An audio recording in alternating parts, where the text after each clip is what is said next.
जय हिंद एवरीवन। आज एक और सफलता की कहानी लेकर आप लोगों के सामने हम लोग आते हैं, जहां पे अजय बच्चा का 3SC कानपुर से finally he has been selected and he has received his green card. So this is a moment of pride. तो आज ये बच्चा शेयर करेगा अपने एक्सपीरियंसेस, ताकि आप भी उसको फॉलो करें और आपके पास भी वो फाइनल सिलेक्शन हो जो आप चाहते हैं। तो चलिए, बहुत बहुत कंग्रेचुलेशन सबसे पहले तो अजय कि आपने फाइनली अपना ग्रीन कार्ड अचीव कर लिया। तो we will want to know कि क्या क्या हर्डल्स आपको फेस करने पड़े। ये आपका पहला अटेम्प्ट था अजय? मैम मेरा ये तीसरा अटेम्प्ट था। ओके, थर्ड अटेम्प्ट में मैंने फेल हो गया था, रिटन क्वालीफाई नहीं हुआ था। ओके, सेकंड अटेम्प्ट में मैंने रिटन क्वालीफाई हुआ, तो सेकंड अटेम्प्ट में मेडिकल फेल हो गया और थर्ड अटेम्प्ट में मैं मेडिकल पास हूँ। मैम ओके, आपने बताया कि सेकंड अटेम्प्ट में आप मेडिकली अनफिट रह गए थे, तो व्हाट वर द पैरामीटर्स जो आप चूक गए थे जिससे?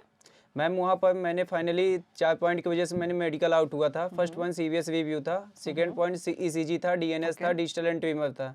तो वहाँ में सेल्फ कॉन्फिडेंस नहीं था, तो इसके वजह से उसकी वजह से मैं BP पल्स रेट सब कुछ हाई हो गया था। ओके, मतलब ये एक बहुत इंपॉर्टेंट पॉइंट है बच्चों कि अगर आपके पास अगर ये सारी प्रॉब्लम्स पहले से नहीं भी हैं, बट अगर वहाँ पे भी जाके लैक ऑफ कॉन्फिडेंस होता है, तो ये सारी चीज़ें प्रॉब्लम के तौर पे अगर की जा सकती हैं वहाँ पे, राइट? ओके, तो चलिए, मतलब आपको वहाँ पे कॉन्फिडेंट रहना होता है, सबसे पहली चीज़ ये। और सेकेंड अटेम्प्ट में जब आप मेडिकली अनफिट हुए थे, तो आपने कहीं से मेडिकल करवाया था? यस मैम, उसके बाद मैंने major Kalsi health care centre में, yes ma'am, second attempt fail हुआ। उसके बाद मेरा जब थर्ड अटेम्प्ट निकला तो मैं major Kalsi health care centre में मेडिकल कराया। तो वहाँ से मेरा जो पॉइंट क्लियर नहीं हुआ था वही पॉइंट मैंने चेक कराया। फिर वहाँ से सर मुझे फाइनली प्रॉपर गाइडेंस आपको वहाँ से मिलता रहा। Yes ma'am. तो ये एक बहुत बड़ा बेनिफिट हो जाता है बच्चा MKH का, कि अगर आप हेल्थ के सेंटर में ऑलरेडी अपना मेडिकल करा रहे हैं, तो वहाँ पे पहली बार देख के ये ऐसे पैरामीटर्स हैं जो बच्चा बहुत माइन्यूट लेवल पे चला जाता है, राइट? Yes ma'am. और इस बार भी जैसे आपने बताया था, जब बात हो रही थी तब आपने बताया था कि कुछ बच्चे इस बार भी रह गए थे उसी कारणों की वजह से। 45 की रिपोर्टिंग थी, जिसमें से वो लोग मैक्सिमम 35 या 25 प्लस लोगों को मतलब रेड कार्ड मिला था, 15 प्लस लोगों को ग्रीन कार्ड मिला था। जो नॉर्मल पॉइंट में सब लोग मेडिकल आउट हुए थे। ECG, CVS review, digital and tumour, यही सब, और DNS की वजह से सब लोग आउट हो गए थे। ओके, सिंपल पॉइंट जो कि हम लोग अपने कॉन्फिडेंस रहकर वो पॉइंट क्लियर कर सकते हैं। ये क्लियर कर सकते हैं, ये बहुत बड़ी चीज़ नहीं है। तो आपके घर में कैसा माहौल था जब उनको पता चला कि भाई हाँ थर्ड बार में हो गया? क्योंकि कहीं ना कहीं होप्स जो हैं वो डिसमेंटल होने लगते हैं तीसरी बार में, राइट? मैम, मतलब सभी को खुशी मिला, मम्मी पापा सब लोग खुशी थे, सब लोग मतलब पता चला, दादा दादी सब लोग खुशी थे कि फाइनली इस बार सब मेडिकल क्लियर हो गया। तो उसके बाद मैंने मेजर कल्सी में सबको, मैम को भी बताया, सब लोग यहाँ भी खुशी थे। जी बिल्कुल, देखिए प्राइड मोमेंट होता है जब बच्चा फाइनल अपना गोल तक पहुँच जाता है। तो आपका जब आप गए वहाँ पे रिपोर्ट किया, तो सबसे पहले रिपोर्टिंग हुआ, ठीक है? उसके बाद फिर कैसी जर्नी थी, मतलब हर एक चीज़ हमारे दर्शकों को वहाँ के पहले फर्स्ट ऑफ ऑल हम लोग तो नाइट में वहाँ गए, रूम लिए, फिर उसके सुबह हम लोग 5 बजे रिपोर्टिंग थी, तो 4:30 बजे हम लोग वहाँ पर रिपोर्ट कर दिए। बायोमेट्रिक हुआ, बायोमेट्रिक होने के बाद हम लोग उस साइड चले गए, बायोमेट्रिक हुआ, फिर वहाँ से सब मतलब 125 लोगों का ग्रुप बनने लगा। वहाँ पे 125 का ग्रुप बनाया गया। तो this was for GD? No ma'am, physical के लिए 125 के लिए ग्रुप बनाया गया। फिर वहाँ 3SC कानपुर में हम लोग का था। फिर वहाँ से बस आई, हम लोग को ले गई 1600 मीटर दूर। फिर वहाँ से सर लोग, वहाँ पर कमांडिंग ऑफिसर सर लोग, सब लोग खड़े थे, PT वाले सर भी खड़े थे। तो वहाँ से हम लोग थोड़ा एक्सरसाइज, 3-4 एक्सरसाइज जो कि बॉडी को रिलैक्स देने वाली एक्सरसाइज हुई। फिर उसके बाद हम लोग का वहाँ से रनिंग आउट हुआ। असेसर्स आपको कोऑपरेटिव लगे कि थोड़े से ज्यादा स्ट्रिक्ट थे? कैसे? नो मैम, एकदम नॉर्मल सर थे। बोले थे आपको यहाँ पर रनिंग क्वालिफाई करना है, न कि एक दूसरे को बीट करना है, आपको सिर्फ क्वालिफाई करना है, कंपटीशन के तौर पे एक दूसरे को ना लें। नो मैम, क्योंकि वहाँ पर सर बोल दिए थे किसी को एक भी नंबर एक्स्ट्रा नहीं मिलेगा, जो 6.5 में मारता, अगर कोई भी 7 में भी लगा लेता तब भी उसको क्वालिफाई ही मार्क किया जाएगा, बस नंबर नहीं दिया जाएगा। तो बच्चा आपका GD में क्या टॉपिक दिया गया था? GD में टॉपिक था ऑनलाइन शॉपिंग और ट्रेडिशनल शॉपिंग। बहुत ही कॉमनली आस्क्ड GD है ये, मतलब GD टॉपिक है ये, और कई बार हम लोगों ने करा भी है। तो बहुत प्रॉब्लम तो आपको फेस करनी नहीं पड़ी होगी इस टॉपिक में।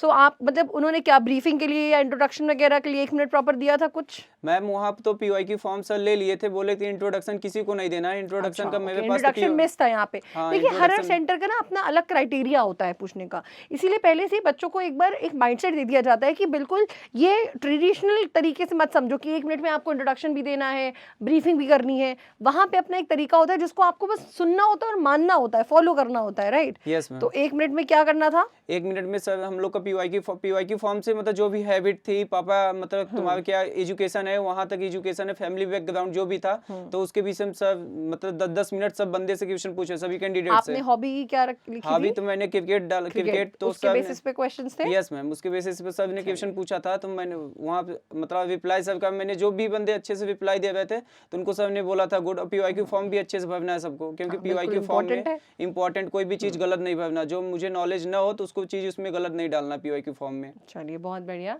सो आपने प्रॉपर फिर 1 मिनट का अपना ब्रीफिंग दे दिया था टॉपिक का, राइट?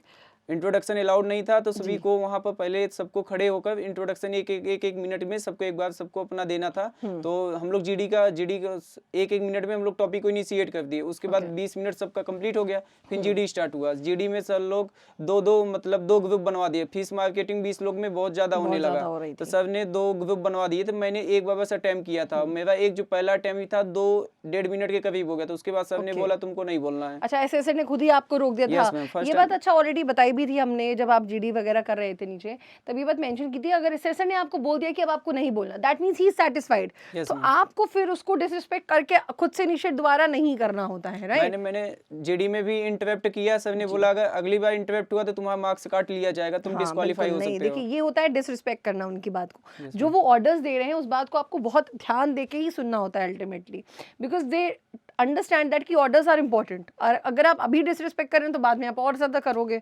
बिल्कुल। वहाँ पर मतलब 20 लोग का मैम ग्रुप था। एक स्टूडेंट खड़ा होकर बोला कि सर मैं जीडी मतलब खड़े होकर बोलना चाहता हूँ। सर ने बोला कि नहीं, जो सिस्टम है सबके लिए फॉलो होता है। तो उसने एक बार इंटरप्ट कर दिया, खड़े होकर बोल दिया। सर ने उसको, वो भी अच्छा परफॉर्मेंस किया था, उसके भी अच्छे टॉपिक पॉइंट थे, फिर भी वो डिस्क्वालीफाई हो गया। No doubt. देखिए आप बहुत ज्यादा ओवर स्मार्ट नहीं बन सकते, बहुत ज्यादा, राइट अजय? तो चलिए ये जर्नी बहुत ही ज्यादा मतलब आपकी स्ट्रगल भरी रही है, क्योंकि 3rd अटेम्प्ट था, फाइनली आपने कॉन्कर कर लिया है, तो बहुत खुशी की बात है। आपके पेरेंट्स को भी बहुत खुशी हुई होगी, no doubt. It is just that कि आप एक फाइनल वर्ड ऑफ थॉट क्या कहना चाहते हैं हमारे दर्शकों से? अगर आपको मतलब जीडी में सेल्फ कॉन्फिडेंस रहना है, मेडिकल में सेल्फ कॉन्फिडेंस रहना है। अगर आपको फिजिकल भी करना है तो उसमें मेंटल का खेल है, फिजिकल बॉडी का खेल नहीं है।